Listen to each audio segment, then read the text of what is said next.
कल एक लड़का आया हुआ था, तुम लोग क्योंकि यंग हो तुम्हें बता दूं, वो लड़का आसपास पुरखास के पास से किसी गांव का था। उस लड़के ने बीएससी कर रखी थी दिल्ली यूनिवर्सिटी के हिंदू कॉलेज से, एमएससी कर रखी थी, सर ने बता दिया, परिमल सर ने, एमएससी में वो टॉपर था। मैंने ही सर को दिए थे उसके कागज क्योंकि मैं उसके साथ बैठी थी। उस लड़के की इतनी दीनहीन दशा थी, परसों आया था वो हमारे पास, या शायद कल आया था।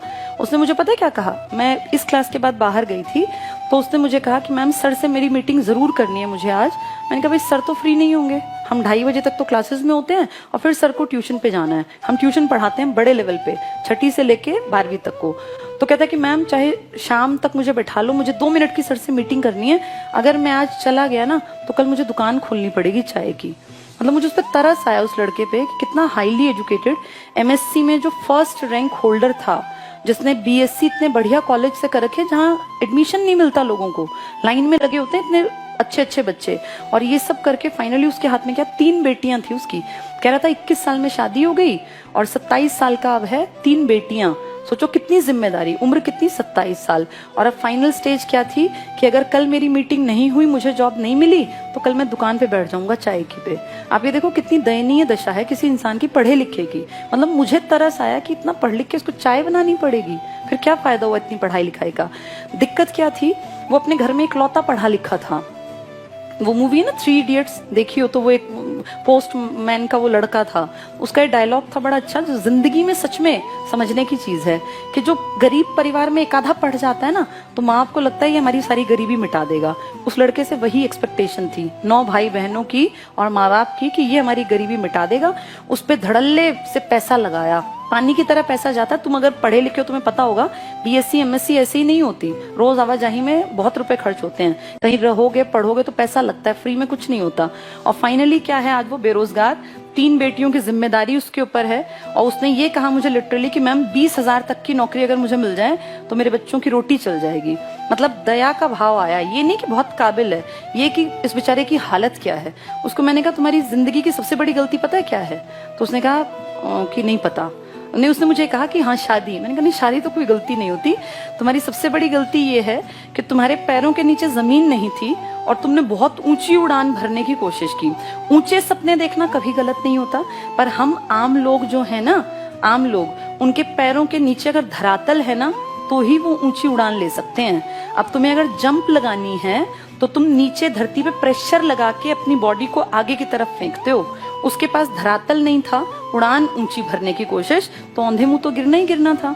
किसी भी इंसान को सबसे पहली चीज देखनी चाहिए मेरी असली स्टेज क्या है।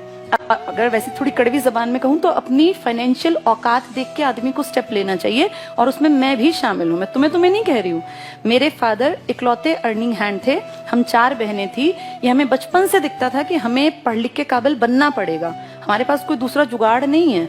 हमारा ये नहीं है कि पिताजी पैसा लगा देंगे और हम कहीं चले जाएं कि हम कामयाब हो जाए, नहीं, पढ़ना पड़ेगा। अपनी असलियत पहचानी 12th क्लास में मेरे उस टाइम पर 82% मार्क्स थे। तब बहुत बड़ी बात होती थी, 82% में लोग पता नहीं कहाँ हवा में उड़ते थे। तब मैंने ये बिल्कुल नहीं सोचा कि मैं डीयू ज्वाइन करूं या मैं डीयू जाऊं, मैं दिल्ली से ही थी। तब मैंने सोचा कि मैं कैसे क्या करूं कि मैं 2 साल में इंडिपेंडेंट बन जाऊं। और तब डाइट में एडमिशन हुआ करता था, एंट्रेंस टेस्ट।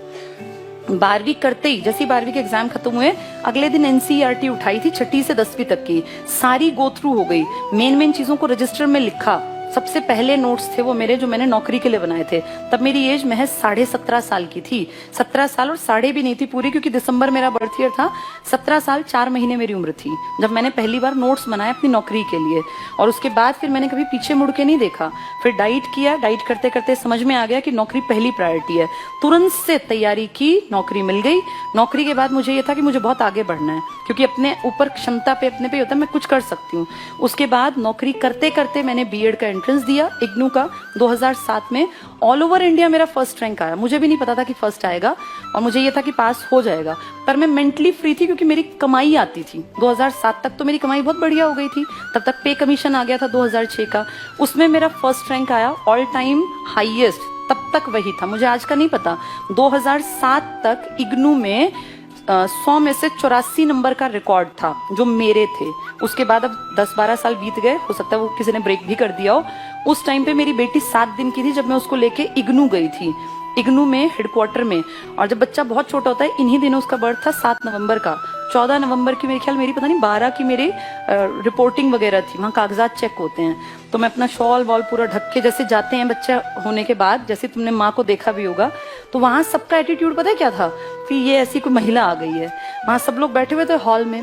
जब वहाँ बुलाया गया तो कहा गया फर्स्ट नंबर पे बबीता त्यागी। जब मैं उठ के गई तो सबकी आंखों में ये होता ना कि अजूबा की इसका फर्स्ट रैंक है, क्योंकि वो मुझसे, मेरा जो भेष था उस टाइम वो ऐसा नहीं था ना कि मैं फर्स्ट रैंक होल्डर हूँ। अब मैं ऑलरेडी जॉब में हूँ, ये उनको थोड़ी पता था।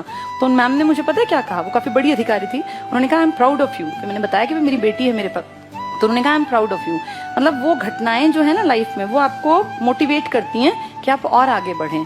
2003 से मैं नौकरी में थी। 2015 में जब आईसीएस बहुत बढ़ गया, तब फाइनली मैंने डिसीजन लिया कि अब मैं और अच्छा कर सकती हूँ नौकरी से बहुत बेहतर। तब मैंने अपनी जॉब से रिजाइन किया। 31 अक्टूबर 2015 को मैंने अपना रेजिग्नेशन लेटर लिखा, और अनएक्सपेक्टेड था वो मेरे लिए भी, क्योंकि मुझे ये था नहीं, को प्लान्ड नहीं था नौकरी छोड़ना, कि प्लान करके नौकरी छोड़ी गई। और नवंबर में मैंने 1 नवंबर को मेरा रेजिग्नेशन लेटर दे दिया था, 31 को शाम को ही दे आए थे हम। तो आप ये मानो कि जिंदगी जो है ना, उसको आगे अगर बढ़ाना है तो पैर जमीन पे रखने पड़ेंगे। अगर मैं 2003 में सोचती कि नहीं मैं सीधे आईसीएस नाम की संस्था खोल दूंगी और मेरी संस्था बहुत चलेगी, तो मैं कहीं औंधे मुंह गिरी होती। मेरे जैसे कितने ही लोग हैं जो ये सोचते हैं। सपने देखना बहुत अच्छी बात है, लेकिन सपने देखने के साथ अपना एक बैकग्राउंड जो है ना हमारा फाइनेंशियल, हम कितने हैं, कहाँ स्टैंड करते हैं, ये पता होना बहुत जरूरी है। आज मैं कुछ भी चाहूं मैं कर सकती हूँ, लेकिन आज से 20 साल पहले तो मैं ऐसी नहीं थी ना। तब तो मेरे पास भी जितना तुम्हारे पास है उतना ही था। हम भी 2 ही कमरों के घर में रहते थे। मेरे पिताजी को बहुत अमीर आदमी नहीं थे, हाँ बस ये था एक सरकारी नौकरी थी, तो हम मेंटली फ्री थे। हमारी स्कूलिंग बहुत अच्छी रही, मैं अच्छे स्कूलों में पढ़ी, देश के अलग अलग कोनों में पिताजी के साथ हमेशा रहे, तो वहां से एक अपब्रिंगिंग अच्छी मान सकते हैं। लेकिन मेरे साथ के बहुत लोग थे जो पीछे रह गए, जो मुझसे ज्यादा इंटेलिजेंट थे, कारण सही टाइम पे सही डिसीजन ना ले पाना। तो तुम जितने लोग बैठे हो ना, जिंदगी के जिस पड़ाव में तुम अब हो, मैं तुमसे 15 साल पहले 20 साल पहले इस पड़ाव में थी। इसीलिए बता रही हूँ, लाइफ मौके देती है, बस आपको समझ होनी चाहिए। अब जो ये कल लड़का आया था, ये 27 साल का है। अगर इसने 18 साल के बाद जेबीटी करके कहीं नौकरी ज्वाइन कर ली होती, तो आज वो लड़का लाख रुपए की तनख्वाह ले रहा होता।